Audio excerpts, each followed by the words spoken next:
Friends, finally सभी festivals over हो चुके हैं एंड आई होप आप सभी ने काफ़ी ज़्यादा इन्जॉय किया होगा. But now it's time to get back on a track with studies. हमारे जो एग्ज़ाम डेट्स हैं वो 6 दिसंबर को हमारे UPLT ग्रेड का एग्ज़ाम है. उसके बाद EMRS का एग्ज़ाम भी दिसंबर में ही शेड्यूल्ड है एंड KPS का भी नोटिफिकेशन आ चुका है.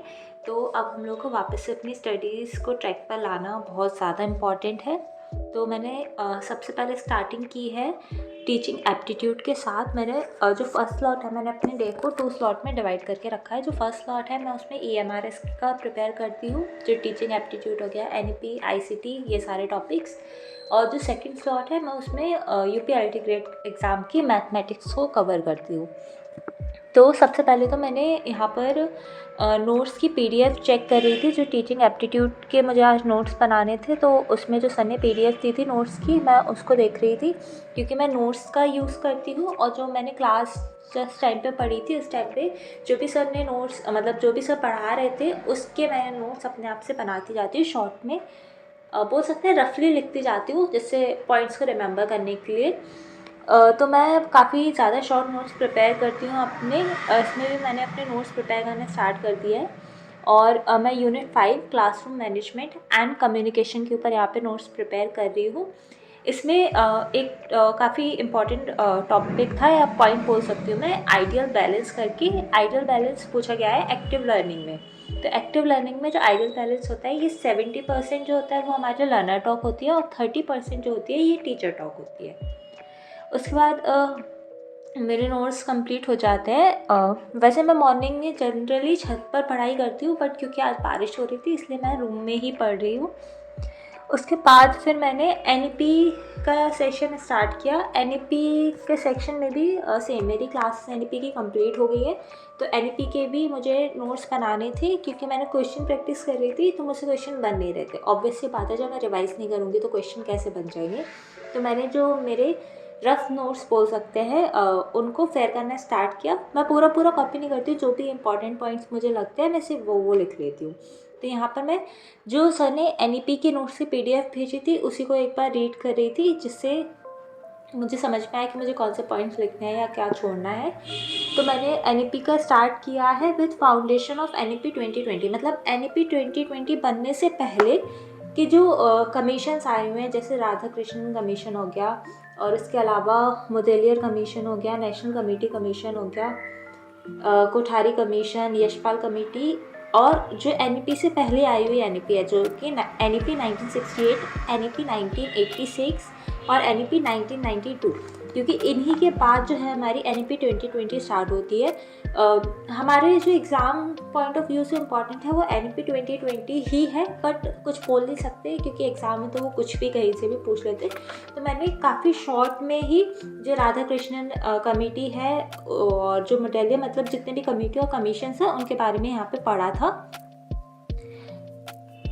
जैसे थोड़ा सा मैं आपको डिस्क्राइब कर देती हूँ. जैसे राधा कृष्णन जो कमेटी है ये हमारा यूनिवर्सिटी कमीशन है. ये बेसिकली यूनिवर्सिटीज़ के ऊपर काम करता है.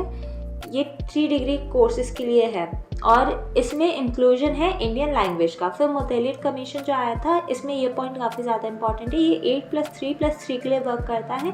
8 हमारी प्राइमरी होती है, 3 लोअर सेकेंडरी होती है और लास्ट जो 3 है वो हायर सेकेंडरी के लिए यूज़ होता है. ऐसे काफ़ी सारे कमीशंस हैं. यहाँ पर मेरे NEP के नोट्स कंप्लीट हो जाते हैं. देन उसके बाद जैसे NEP मैंने 2020 का भी थोड़ा सा लिखा था, काफ़ी ज़्यादा तो नहीं लिखा है.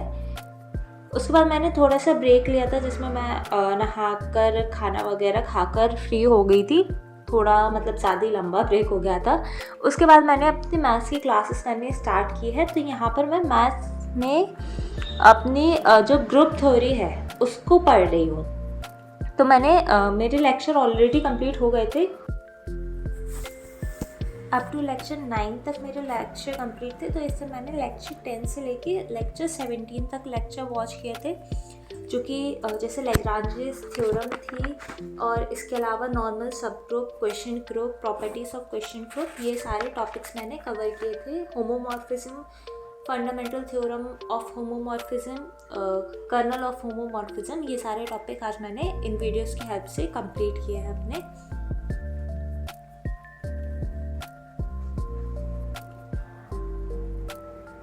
उसके बाद फिर मैंने थोड़ा सा ब्रेक लिया था, जिसमें मैं ये दिवाली में आई डोंट नो इसको क्या बोलते हैं, बट ये खाती हूँ, मुझे काफ़ी ज़्यादा पसंद है।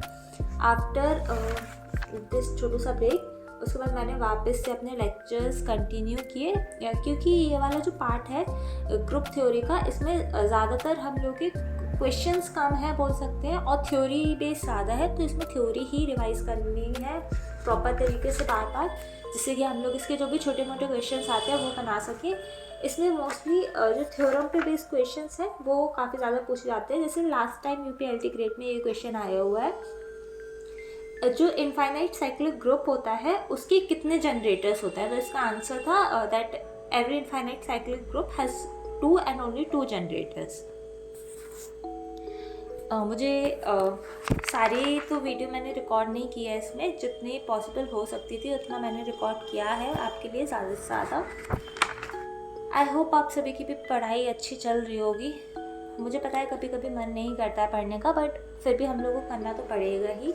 और ये कंप्लीट करने के बाद मुझसे बहुत बड़ा ब्लंडर हुआ था। ये जो सारे टॉपिक्स हैं ये मैंने गलती से, क्योंकि वहाँ पे कॉलेज की फाउंडेशनल क्लास प्लस अलग से लेक्चर्स रिकॉर्डेड फॉर्म में ही लेती हूँ, तो दोनों फॉर्मेट में डाले हुए थे। और मैंने ये जो ग्रुप थ्योरी के 17 लेक्चर्स हैं, ये 17 के 17 मैंने फाउंडेशनल क्लास से देख लिए। समझ में तो काफ़ी अच्छे से आया है सब, मतलब प्रॉपर तरीके से एक्सप्लेन किया सर ने। बट मुझे यहाँ पे प्रॉब्लम ये हो गई है कि ये कॉम्पिटिटिव एग्ज़ाम के पॉइंट ऑफ व्यू से क्वेश्चंस को एक्सप्लेन नहीं किया गया है। उसमें सर ने, जैसे हम लोगों को कॉलेजेस में पूरा प्रॉपर लिख के सॉल्व करना पड़ता है, सर ने वैसे एक्सप्लेन किया है। और फिर मुझे बाद में पता चला कि इसकी अलग से भी क्लासेस है। मुझे 11 क्लासेस फिर से कंप्लीट करनी पड़ेगी, बट क्योंकि मेरे बेसिक क्लियर है और मुझे सिर्फ क्वेश्चंस के लिए ये क्लासेस देखनी है, तो मैं काफ़ी स्पीड से करूँगी और इनके 1-2 टेस्ट भी लगाऊंगी, जिससे मैं इजली मुझे पता चले मुझे कितना समझ में आया है। और आज के लिए इतना ही, बाकी कल मिलते हैं। Bye bye.